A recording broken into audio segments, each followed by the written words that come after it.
seems that envy is my sin. Oh, what's in the box? What's in the fucking box? And welcome, ladies and gentlemen, to another episode of What's in the Box. I am your host, DeathMetalHero, and with me is one of my good friends and a dude I have not gotten a chance to talk to in a minute, Mr. Adam Lawson. Gifted Rebels, What's going on, brother? How you? You know, I'm super happy. You can see my shelves are vacant behind me because we're moving. But it'll be awesome because in LA, it's a fight. Because like in LA, like in Burbank where I live, it's $1 million to buy a house that's 1,200 square feet made in the 40s. And you have a small yard. Right? So real estate here is lame, right? It's not fun. It's just like, it's at $1 million and we have a house that everyone else in your family says, Adam, do you need to get checked in somewhere? It's absurd. Like, right. I mean, if you were to spend $1 million and get 1,200 square feet that's old, right? Anybody would be like, Luke, are you dumb? What Are happened? you crazy? I mean, this place it was built when? Could fall in on you at any time. What?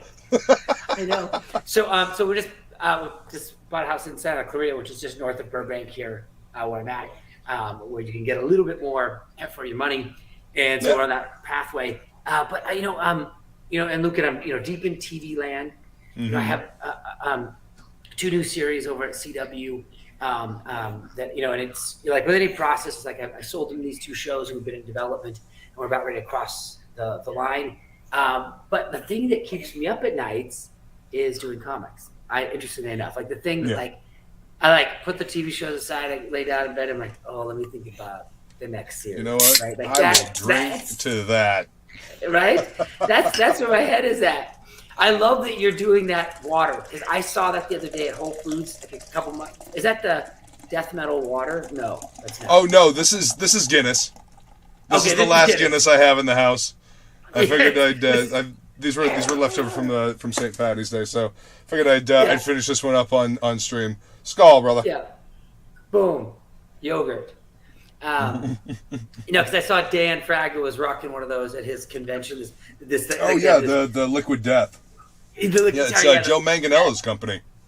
Is that Joe's? Yeah, that's Joe's company. Yeah. No wonder. That's so dope. Because see, Joe, I love the labels. Joe's been with me on 2 seasons of Spell Singers, and he came out on Tabletop and with Force Grey. So I've done a ton with him, in like the D&D space. Can you hear me? On these D&D shows, and he's just the dopest. And he's always like, his number one thing is like, I'm happy to do the show, Adam, as long as I can promote my streetwear brand, right? Like, and he wants to talk to me about like, hey, Adam, guess what happened? I got the new, Larry Elmore. I don't know if you know who he is, fantasy artist who did the Dragonlance Chronicles cover. Oh yeah. And like for anybody, he and I are about the same age. Wow. Like, and so it's like, he's like, Larry Elmore is doing an original for me. And it's like, that's what's on this guy's mind, right? Yeah. And he's an old school nerd, dude. He is absolutely an old school nerd.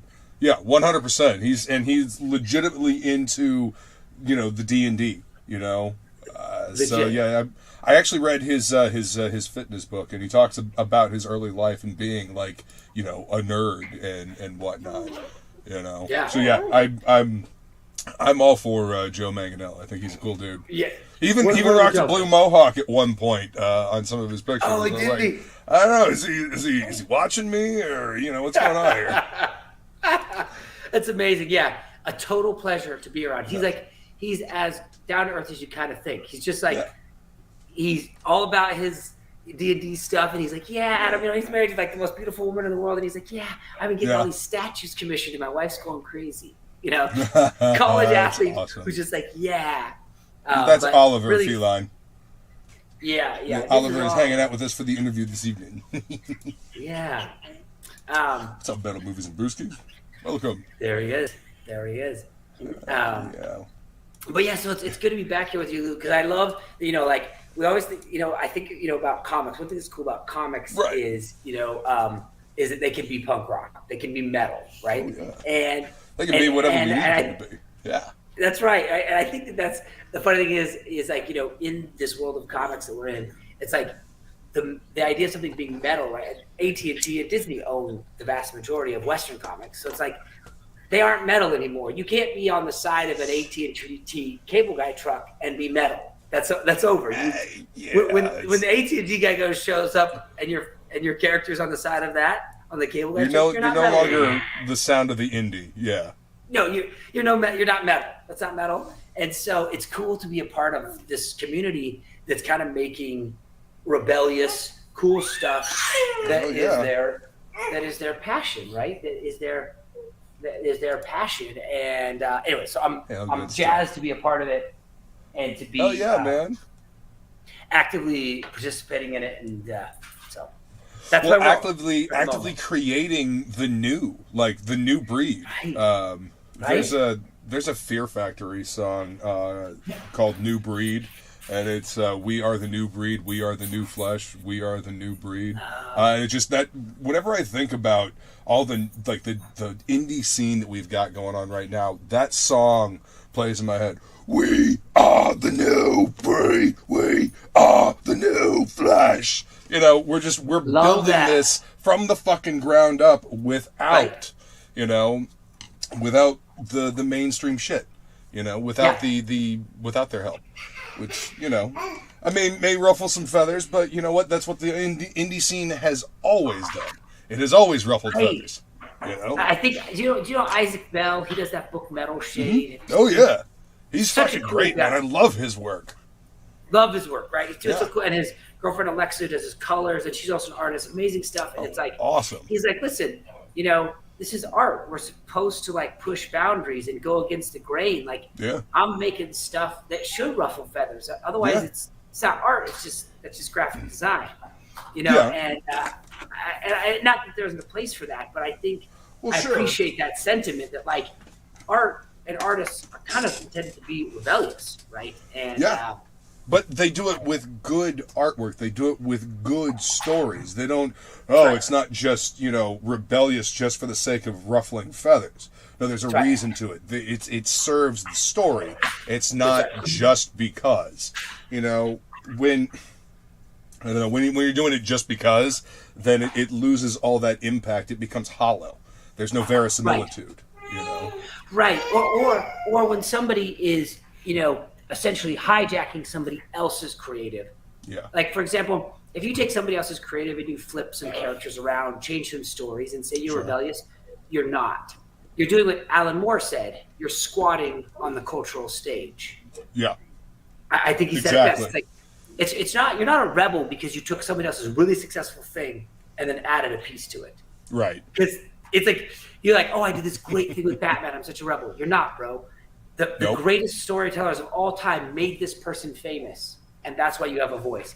It's not like, I think about Kintaro, who did Berserk, right? Right. That guy drew 10,000 pages alone. Yeah. That is insane. I'm through 1,800 pages of it now, and it's all my heart is this story. And this guy drew this alone, right? Mm-hmm. This is Full Metal, and no one else did it. And it's that's rebellious art. The some guy coming in later and saying, I took his character and then added I did something that's surface level, changed the gender or changed the backdrop or something. It's that's not really art, bro. You just took that art and then spray painted it. Yeah. You know what I mean? you're kind of just making really a pastiche out of the whole thing. Right. At that point.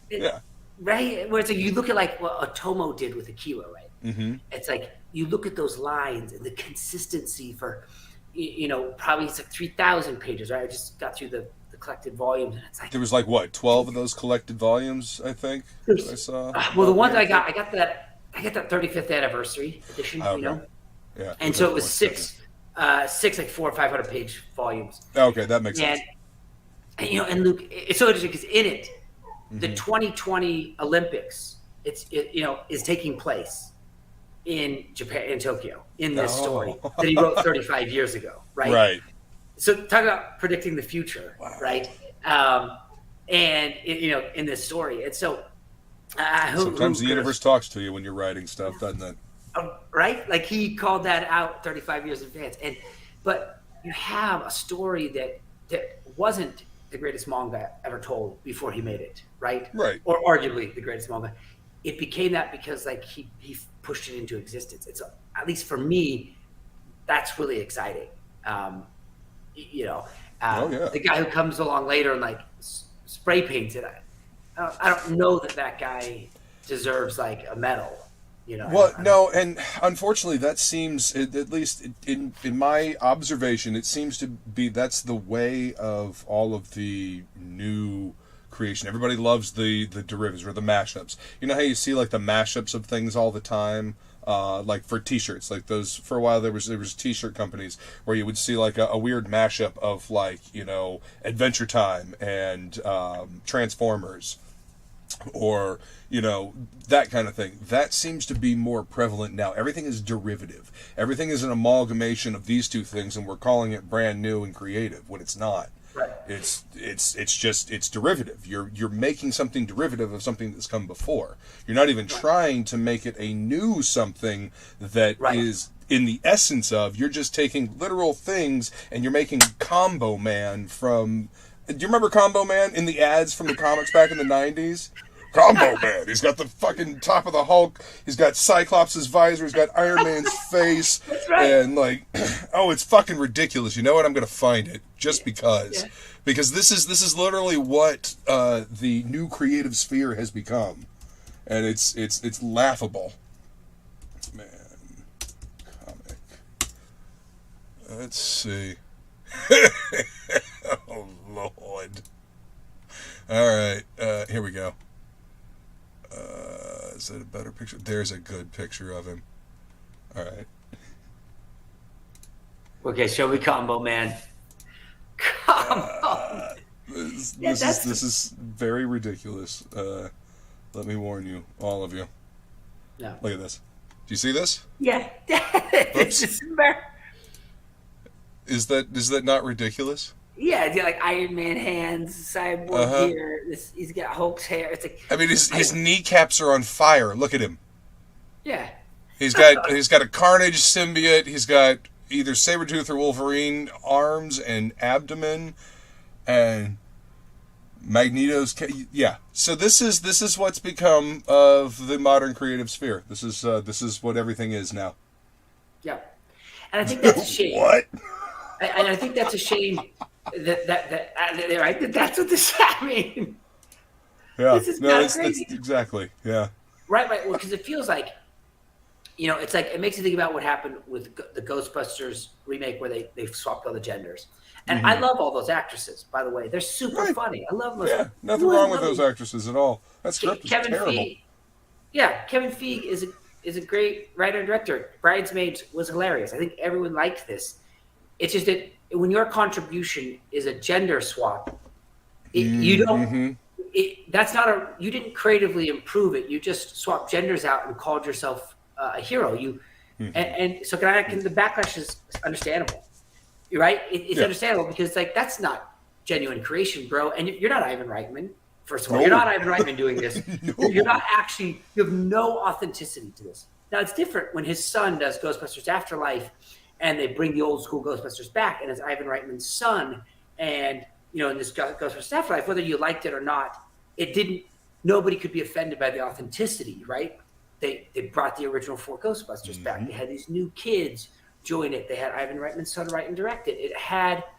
It said, you know what? We realized that to move forward, we have to build something new, but we're acknowledging the past. We're staying really faithful to what that is, right? Oh yeah. And then tried to move forward. Like that was a responsible. I think so. Right. That was a responsible approach. Whether everybody loved it or not is up to you, but that you could debate as a responsible. Like, hi. It felt like they actually had more care with that one. That's right. Say the bare minimum, it felt like that one was made with more care to the lore and what had come before. That's right. Yeah, I 100% agree. Versus just say, "Hi, here's our agenda. Isn't this cool?" It's like, bro, but we have like a 20-year legacy with this story. We have feelings and emotions surrounding this, and like we had watch parties and like you like stab us in the back, right? Like. Right, like there's something to that. Like, so. Anyways, I digress with that, but like. We could digress about that for a while. I'm sure. But no, I agree, man.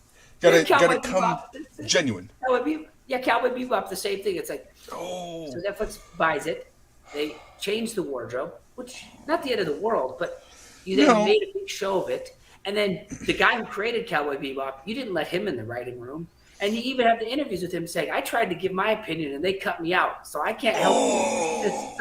It's like you took this thing. Remember, this guy made this alone in his apartment in Japan, right? This is like a guy who built $1 billion franchise with just his pencil, right? One of the best, one of the best IPs to come out of Japan, in my opinion. I mean, I don't know all of them that are out there, so feel free to tell me I'm wrong. Those that are watching now or in the replay, but yeah, Cowboy Bebop is one of the best animes best anime series that I've ever watched. There's such subtle nuance, the way the characters are, the way the characters are slowly built, and the way their personalities are slowly unfolded across, the 22 episodes that they did.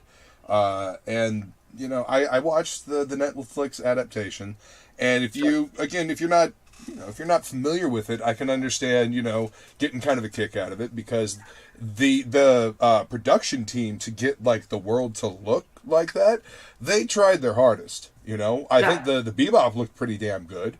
Like, I was impressed with what they did with the ship, but the world itself did not feel as big. Like, when you watch the anime, it feels like a universe that they're trekking from planet to planet to planet. This felt like they were trekking from city to city to city. You know what I mean? Yeah, and it's kind of a shame. Is it like there are some losses too? And there's not all bad things. Yeah. There's certainly probably plenty of people involved in that production who weren't really committed to the source material.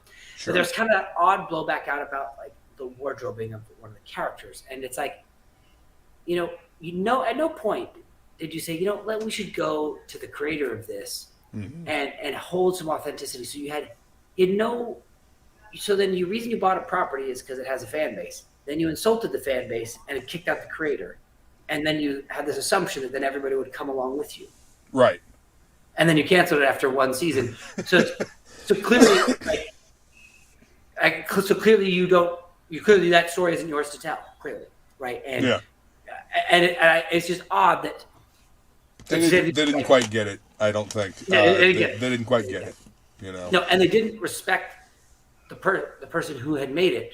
But I think it's kind of the core for me is it's like, it's kind of like with Alan Moore and the Watchmen TV series. I'm not interested in that Watchmen TV series.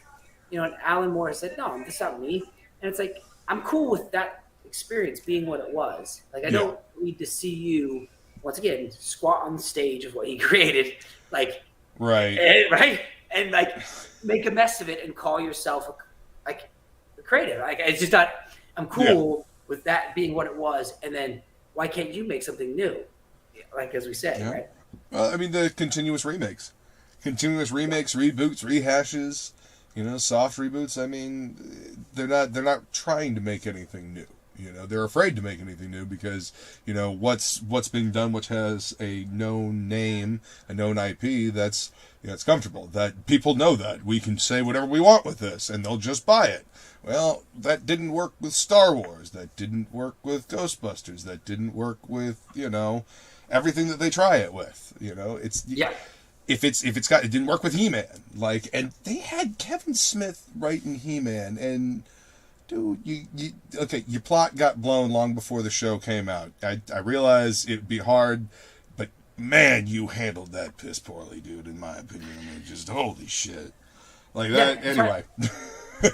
Once again, it's very little authenticity. Instead, what you get is somebody saying, oh, hey, here's this property. Let me hijack it so I can put in this thing that, like, mattered to me, right? Where it's like, but you've already explained the problem. You just hijacked this property so you can inject this agenda that you personally have, which is fine if you made your own thing, but not if you make someone else's thing, at least for me. So. Yeah. No, I agree, man. I agree. Well, let's talk about what's in the box. I'm sorry, I've got to. No, dude. I see. This is why I love talking to you, man. Because we can talk about this stuff, and I don't know. We have an idea of, at least I feel like we kind of have an idea of what we see as things that are wrong and can be fixed. It's not a hopeless thing. That's why I love these conversations, is because, you know, it's not a hopeless thing. It can be fixed. But yes, speaking of authenticity, let's go ahead and find out what's in the box. I'm going to go ahead and switch my camera here. Everybody that's hanging out and watching, they're probably like, it's about damn time. Shit. What are you doing? All right, let's see. Camera right here.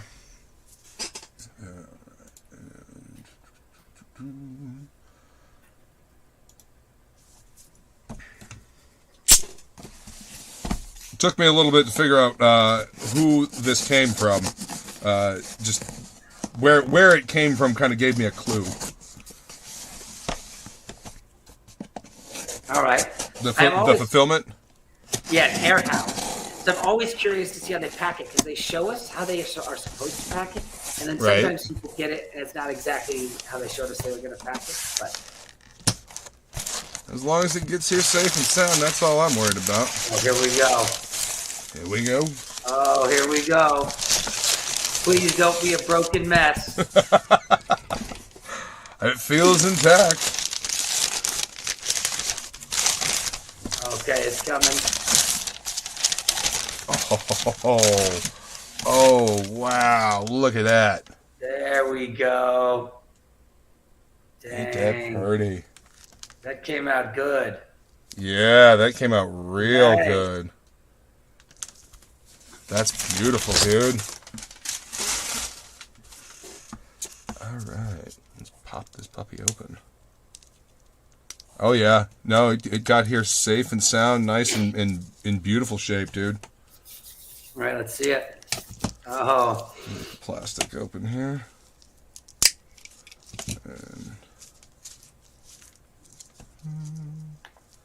I can hold the corner. There we go.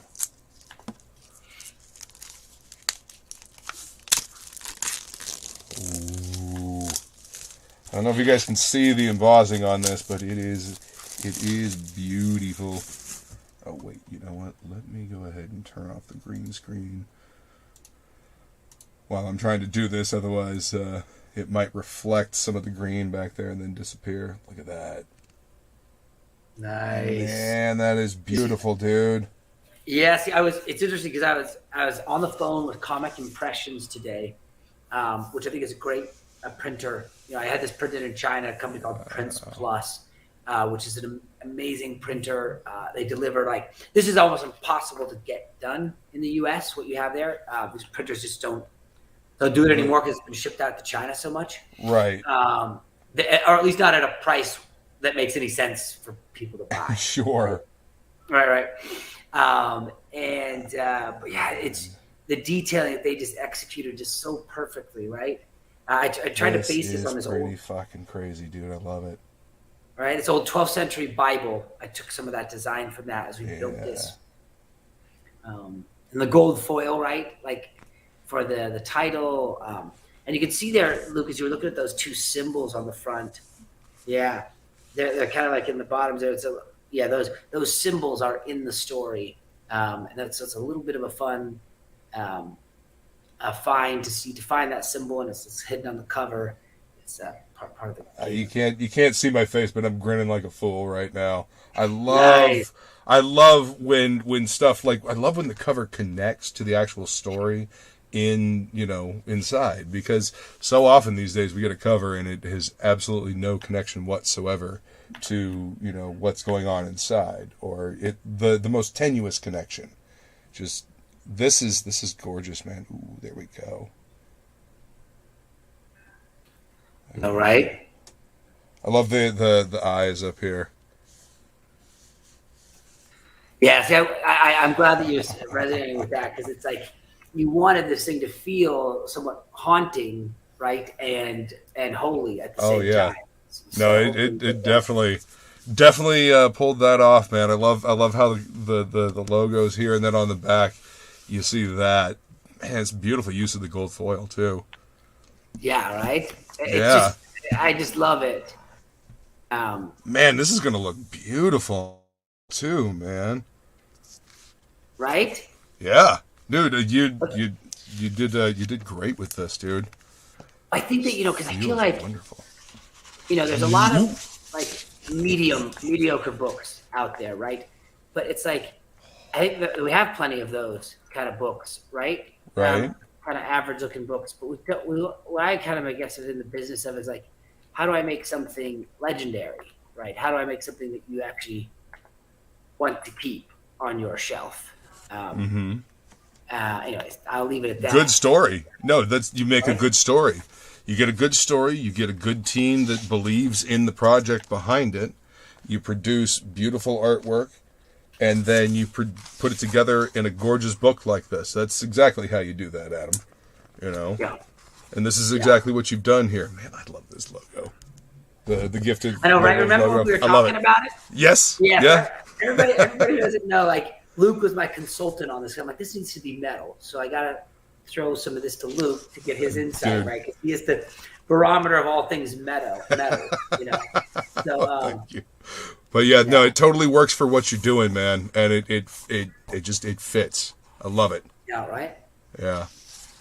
Oh man, I love Krager's work too. When I heard that Krager was coming on to the project, I got really excited because I love Jason's work. Right. He's so good. His storytelling, his composition. Yeah. He's doing something really special. That is for sure. And I know that you're helping bring Hammer to life for him as well. That's right. In fact, we're off to printers and getting that to work. So it's going to become a Gifted Rebels book. We're in the process of acquiring the IP, and it'll live in the halls of the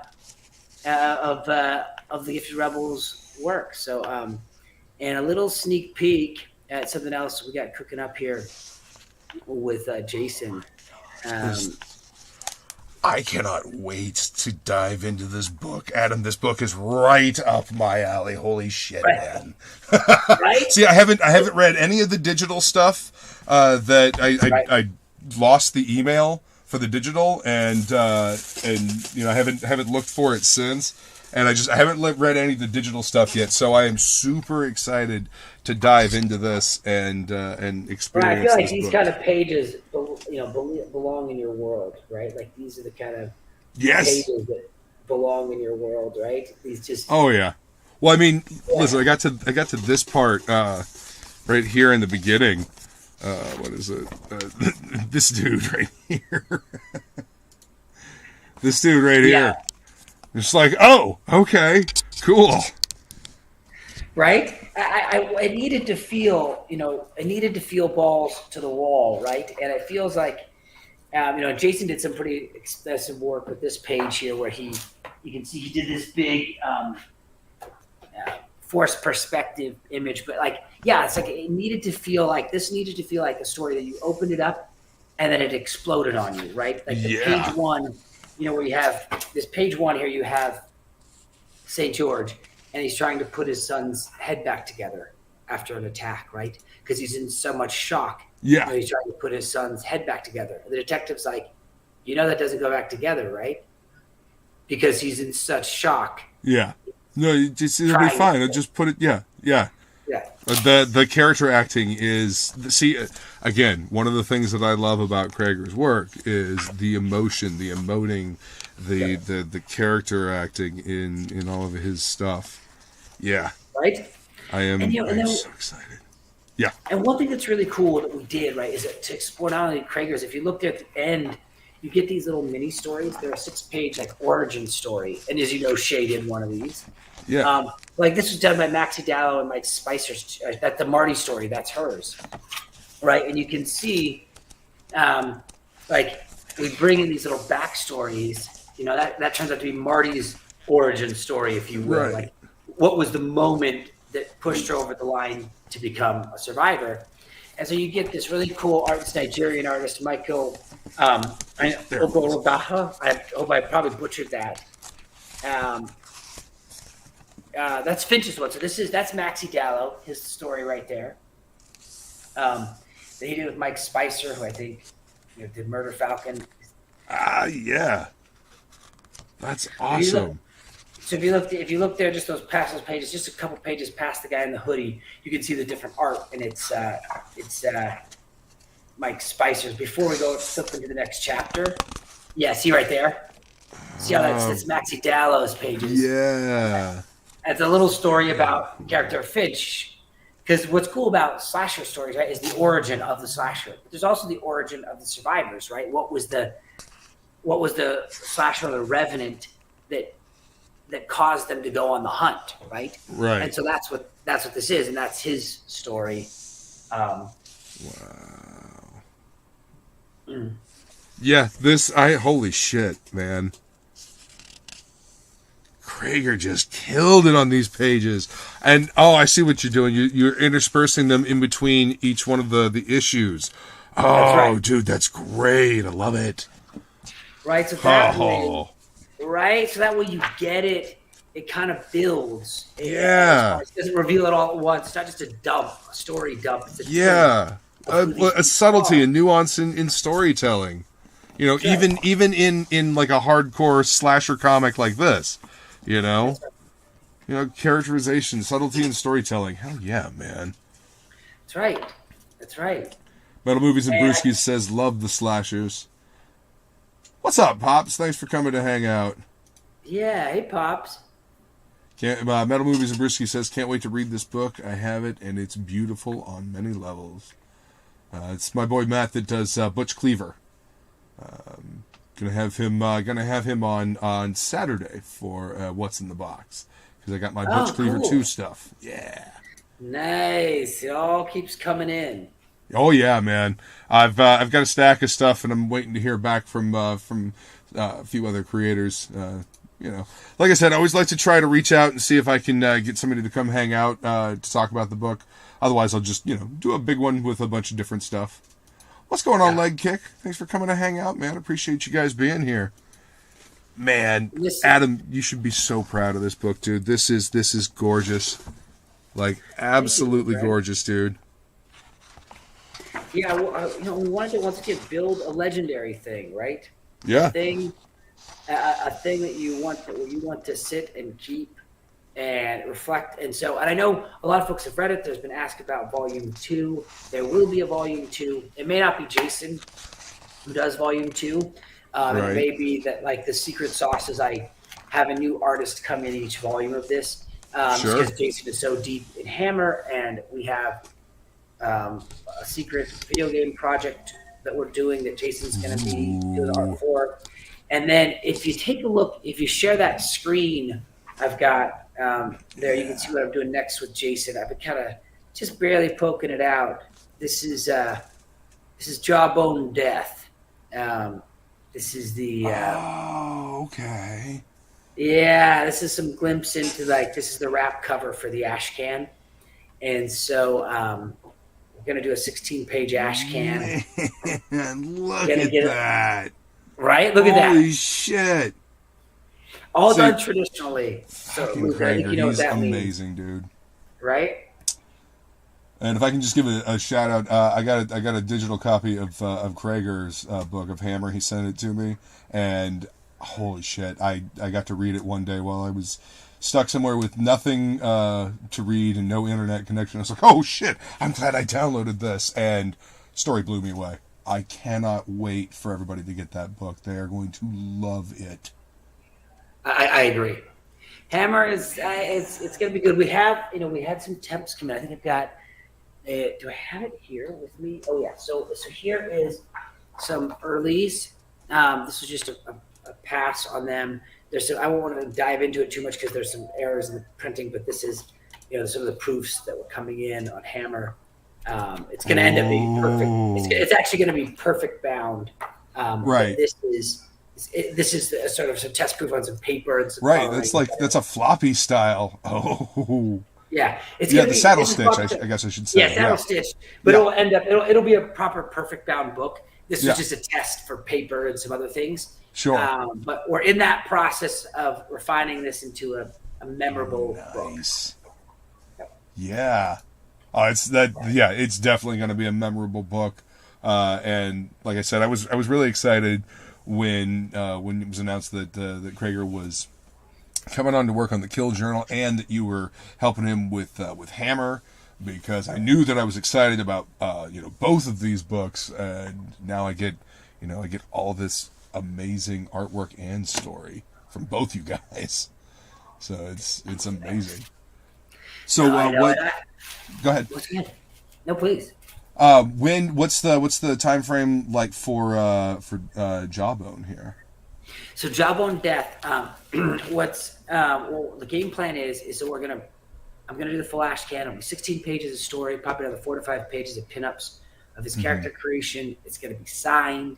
There's actually gonna be some hidden codes inside of it that are gonna turn into some digital goods. We're gonna do an exclusive print run of it of just 300 copies, and it's not going to be crowdfunded. I'm going to print them all in advance and have them ready to rock and roll. Jason's going to do a handful of them. He does sketches on the inside, cover, and so we're just going to do a punt. I'm trying to get it because we have a booth at San Diego Comic-Con. Yeah. For Gifted Rebels, and so we're going to have this cool display, and I would love to have them there. So that's my goal, is end of July, that this thing comes to life. It'll land on the Comic-Con floor, and I'll also announce to all my backers as well to get, and it will probably be gone before the. Oh yeah, if it's that limited, yeah. I mean, you heard what happened with Joe Sontag and his Reaper Destroyer ash can. Yeah. Yeah. So I mean, that's definitely a thing. You have the audience. Let them know ahead of time. Let them know that it's going to drop. I mean, it happens. It works. Yeah. And my hope with this is not to do as soon as you put in your contact information, it ships, right? It's already they're printed. They're sitting in packages. They're ready to mail. Right. And so that way it's instant, right? And so it's like I'm going to immediate turnaround. Yeah. Immediate turnaround. So everything's going to be printed. I'm going to pay for everything up front, and then go. And the idea also, we're going to number them 1 through probably 300. They'll be signed by Jason and I. So they'll live as this brief moment in the history of Jawbone Death. And I think there's something really nice about that. Bringing back the ash can as I've got this little something. Well, yeah, I mean, and that's what the ash cans were originally supposed to be. They were originally supposed to whet the appetite for something that's coming out.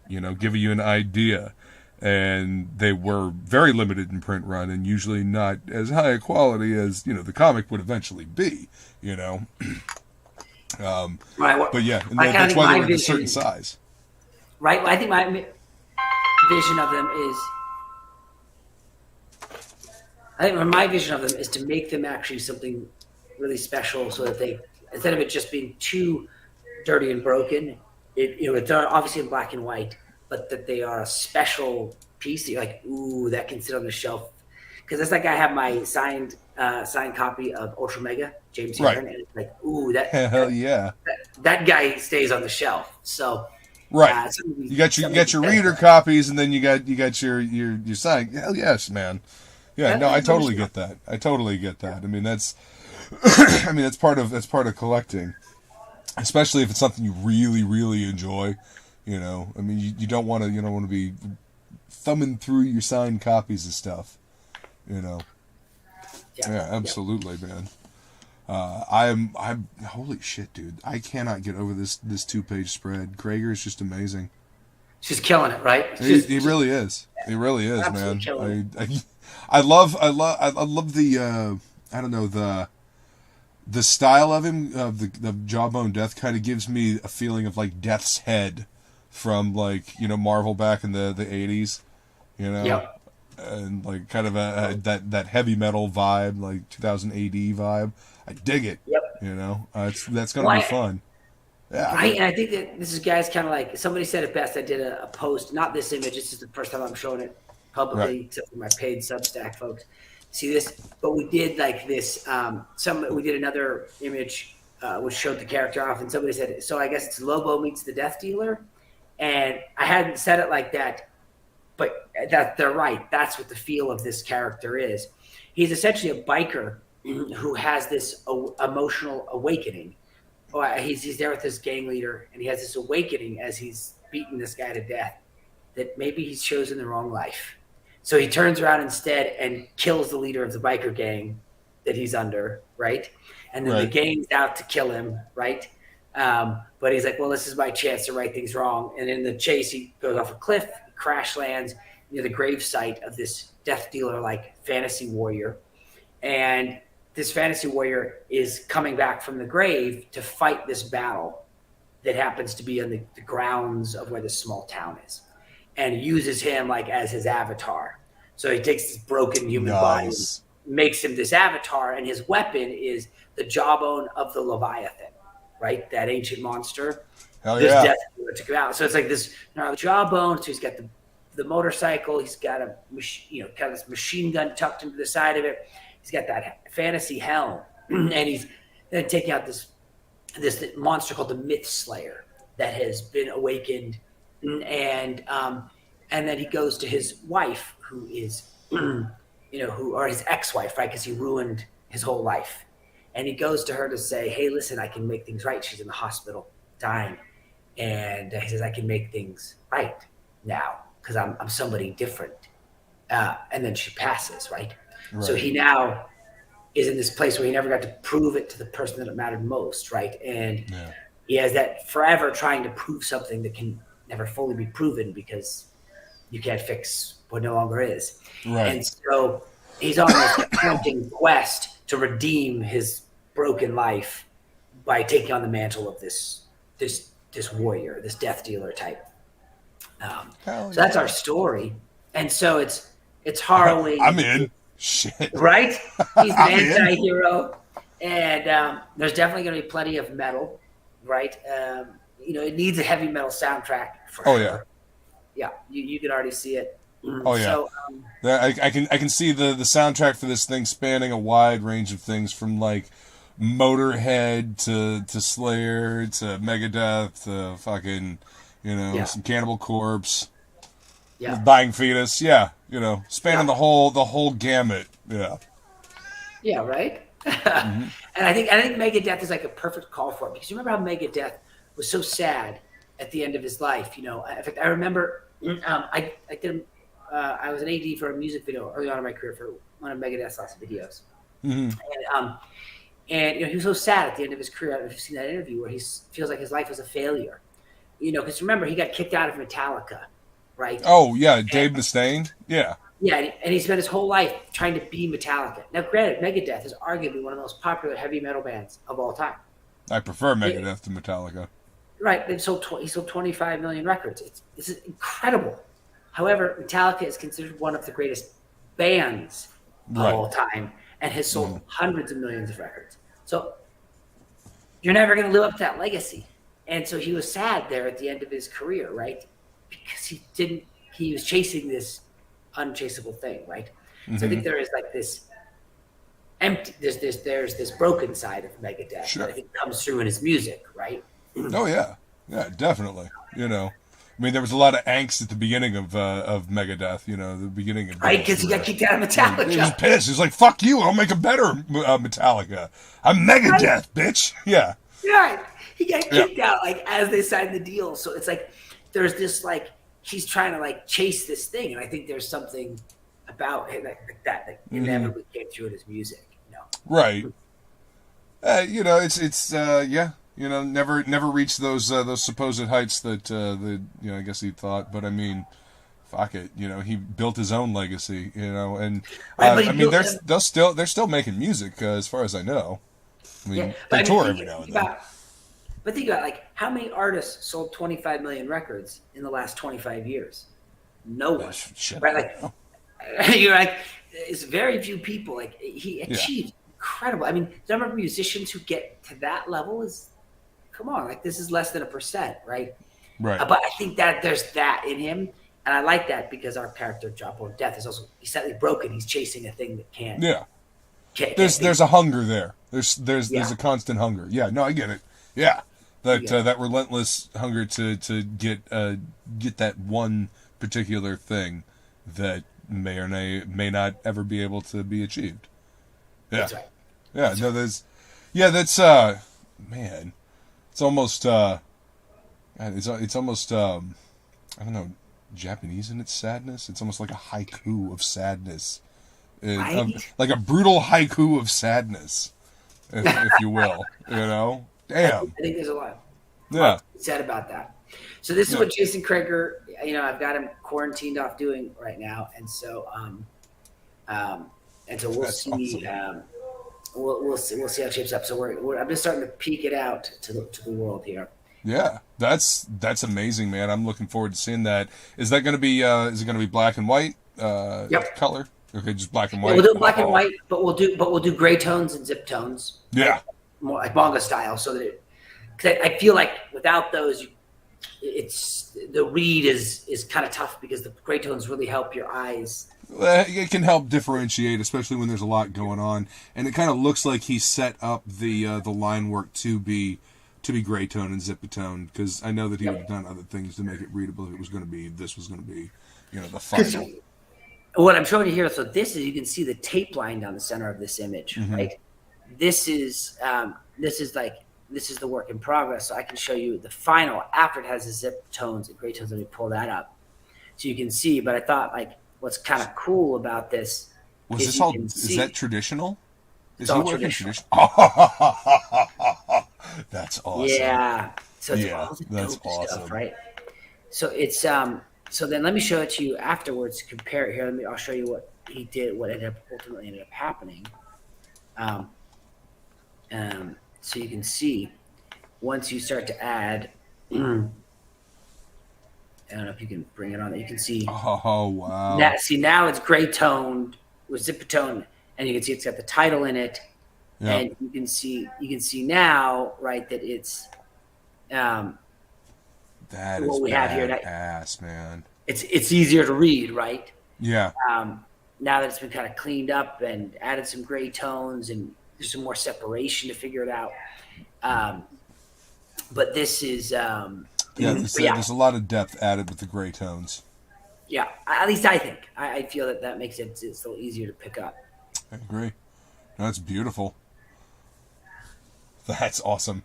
And is this going to be announced on your website? By the way, all the links for Adam's stuff is in the description of this video. But thank you, Metal Movies and Brewskis, for dropping the link as well. No, it's all going to be happening. In fact, I didn't know if I was going to talk about it today, but I just said, well, you know what? I'm with Luke, so I'll do something cool. And so came out. So there'll be a more proper announcement coming shortly. Okay. But this is, you guys are getting the sneak peek. That sneak peek. What's in the box exclusive. That's right. What's in the box exclusive. Awesome. Thank you so much for sharing that with us, man. Dude, Luke, thanks for having me on, dude. It's always cool absolutely, man. Yeah. Talk about our nerdy passion, and it's good. Oh yeah, comics, movies, metal. I mean, Metal Movies and Brewskis is another one that he likes this stuff. He understands. Yeah. He understands. He totally gets it, man. He totally gets it. Adam, this book turned out gorgeous, dude. Thank you. Like, thank you. I know that you went through a bunch of hoops and stuff to try to get it taken care of, and I just want to say it's all worth it. I am so glad to be holding this book in my hands and able to see it. And there was some rough rides, unfortunately, because it prints in China and we're in a shipping disaster land. So right. Unfortunately, there's about not quite 6 months, like 5 months delay. The crew got COVID. It got stopped in Singapore for 2 months. It got held up in that Long Beach port for 2 months. It was 2 months on the water. It's just like, you're about to lose your mind. You couldn't, and nobody can give you an answer. And you're a small guy. Come you're on. the small, tiny portion of one container on a massive boat. So it was a tough ride. It involved a lot of artists bringing this all together. Ultimately, there were 4 artists, 4 colorists. Then there was also my designer, Cindy, who built the cover, and it was a massive put together. There was also 3 other writers on it who wrote those mini stories. So there was a whole. This is an expression of a great big pile of artists and creators coming together to build something really special that feels like one clean, cohesive experience. It's not an anthology, right? It's a clean story. Yeah, it's just a story all the way through. Yeah. Man, I'm thumbing through this, and I'm seeing, like, you know, the little pinups and stuff that you put in, like you've slotted in between, you know, the black and whites. I mean, this. Let's see if I can find it again. Where'd you go? This one, like this image right here. Yeah. You know, that black and white, just that is striking, you know, and it's right. You know, right at the end of the chapter before the next one.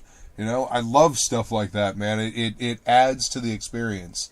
You know, it's like layering flavors in like a dish or something like that. It adds to the feel of it. It makes it feel makes the experience feel more full. Yep. In my opinion, you know. Yep. Like a complete experience. Yeah. That's right. Yeah. And that was my hope with it. We included like these couple of black and white images that were some of the early concept art that was done by Tauntaun Revolver, right? It opens the page, you know, are you a victim or a survivor? Yeah. Right. And then the ending page, you know, is this cool bit that says, you know, have you chosen? Yeah. Now you're going to get into this story, right? That's a badass image there at the back to do with the scythe. Isn't that dope? Yeah, that is pretty fucking cool. Yeah, Very much like Tauntaun this artist is really special for sure. And then we finish it off with have you they won't stop, right? So it's like this, like you're saying, they make it feel more full, that there's hidden gems tucked into the story. It's not. Yeah. I think that's such a special thing when you get a graphic novel like this, and you have these little stories. You have these black and white art images that aren't repeats, right? They're not repeats. They're a special thing, because sometimes I feel like, you know, when you get a book, you know, you get a book from the community, and it's like, you get the book, you got a print and a card, but the print and the card are artwork repurposed. Right, they're not unique to. You got more paper versus like, oh no, this is a unique something. The same thing we did with the print, right? We had this. Preston Acevedo did this, right? And we had Mike Spicer color it, and it became this special print that this artist's representation only exists in this form, right? Yeah, this is a beautiful print too. Preston always does a damn good job, man. He's fantastic. So damn talented, that dude. Yeah, so talented. His work. Yeah. So.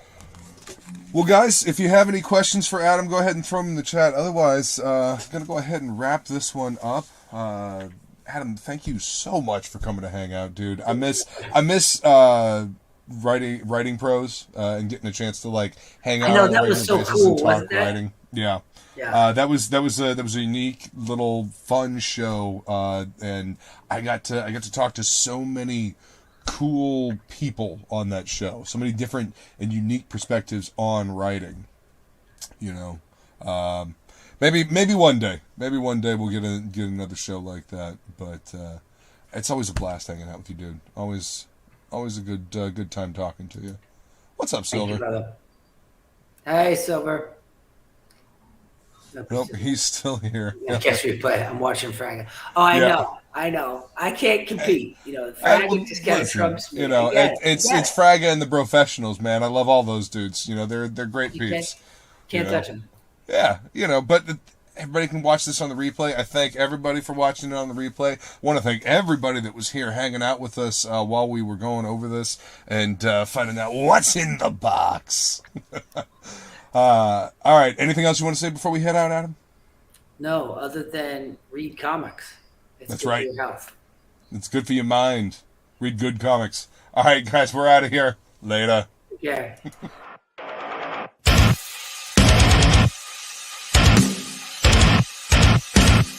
It seems that envy is my sin. Oh, what's in the box?